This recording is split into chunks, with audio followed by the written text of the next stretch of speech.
Hi everybody, it's Tuesday, September 9th, 2008. Thanks for stopping by. It seems today like we've come full circle in a very important way. Do you remember back in 2001 when they passed the USA Patriot Act?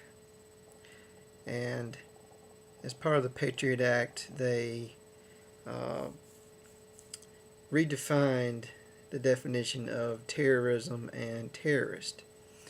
And the definition of terrorist, as they define it, could mean just about anybody. And there were a lot of people who noticed this at the time and were very upset about it. And I was upset about it myself. One of the many things that I didn't like about the Patriot Act. But at the time, there was a part of my mind that said, they're going to use this. This is going to actually be used on people. And then there was another part of my mind that couldn't believe it, that just kind of couldn't fathom American citizens being charged with terrorism for protesting the government in a nonviolent way, or for any of the other things that were defined loosely as terrorism by the Patriot Act. Well, today it looks like the Patriot Act has actually been used on nonviolent protesters. Now, what's happened at the RNC National Convention, there were several thousand people who showed up to protest it, and they conducted preemptive raids on people's houses. It looks like they did it without search warrants.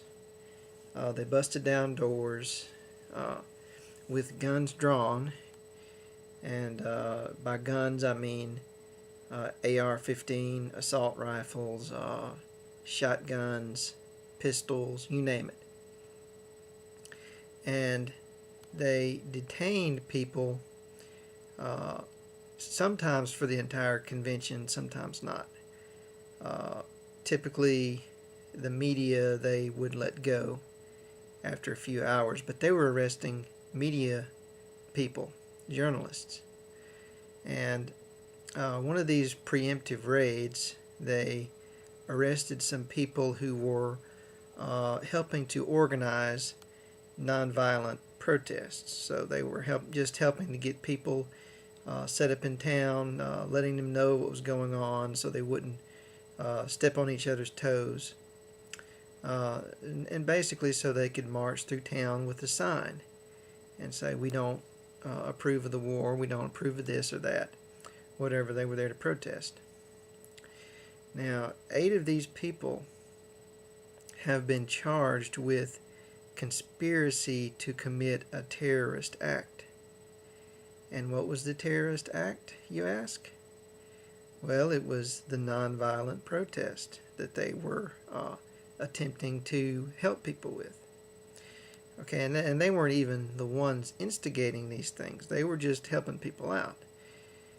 So these people are being charged with this crime, and they're being faced with possible 8 years in prison. 8 years in prison, okay? For planning, for intending to plan a non-violent protest. This is what is happening these days, okay? Folks, you can look for yourself on YouTube and you can see plenty of evidence of what I'm saying, and it's video evidence. It's totally unambiguous, easy to figure out what's going on, what it's all about. And it seems that the police in their press conferences, well, they're telling people, look, we found these roof attacks in this person's house. We found knives. We found this or that. And they're planning on throwing these roofing tacks at the cops, or they're planning on making a big slingshot with these rubber bands and throwing these poster tacks or these finishing nails at police. And now what they're trying to do here, and they're saying that these people are anarchists. Okay, they're anarchists who are trying to throw roofing tacks at police with slingshots. That's their story. Okay, so what they're trying to do is they're trying to, first of all, make you afraid of the protesters, and they're trying to make you afraid of them. The preemptive raids were, from what most people could tell, acts of intimidation. They went through people's things, they searched their belongings, and, let them go. Because there was no evidence against them, there was no search warrant, there was no reason for them to be there. And of course these people weren't doing anything illegal. And now, you might say, well, don't you need a permit to protest? Don't you need to get a permit from the government to protest the government? Well, think about that for a second. Why should we accept the idea that we have to get a permit from the people that we're protesting against in order to protest against them? Does that make any sense?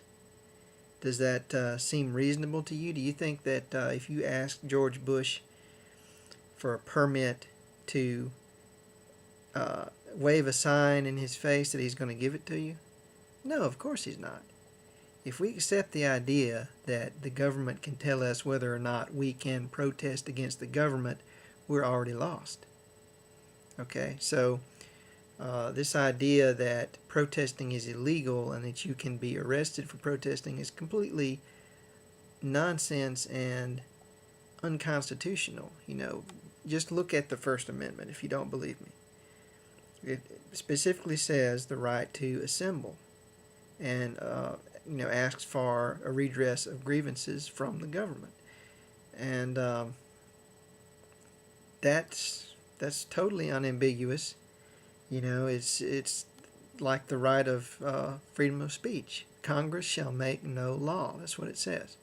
So I don't understand why more people don't challenge when, it seems to me like if you're arrested for protesting, you should immediately challenge that. That should go all the way to the Supreme Court. Okay? Any law that's unconstitutional, you should fight it all the way to the Supreme Court and see what the Supreme Court says about your right to protest. Because that's all these people are doing. They're walking down the street with signs. And there was one video I saw where Iraqi Veterans for Peace, it wasn't the Republican National Convention, they went to the Democratic National Convention, which was virtually identical to the Republican National Convention, except there might not have been as many people arrested because there weren't as many people protesting it. But the same sort of things happened. And, the Iraqi veterans were standing there in neat little rows, perfect discipline, stock straight, looking straight ahead, and the police were warning them that if they didn't disperse, they were going to shoot tear gas at them. Can you imagine that? Can you imagine police dressed all in black with hoods over their eyes, with body armor and mace and long batons, shooting tear gas at veterans in uniform who were standing there doing nothing? Can you imagine that? That's what they told those people they were going to do. And of course the veterans didn't back down. They stood there. They asked to speak to Barack Obama. Well, they didn't get to speak to Barack Obama. They got to hand their letter to an underling, and then the police immediately made them leave. That's what we've come to in this country. Thanks for watching.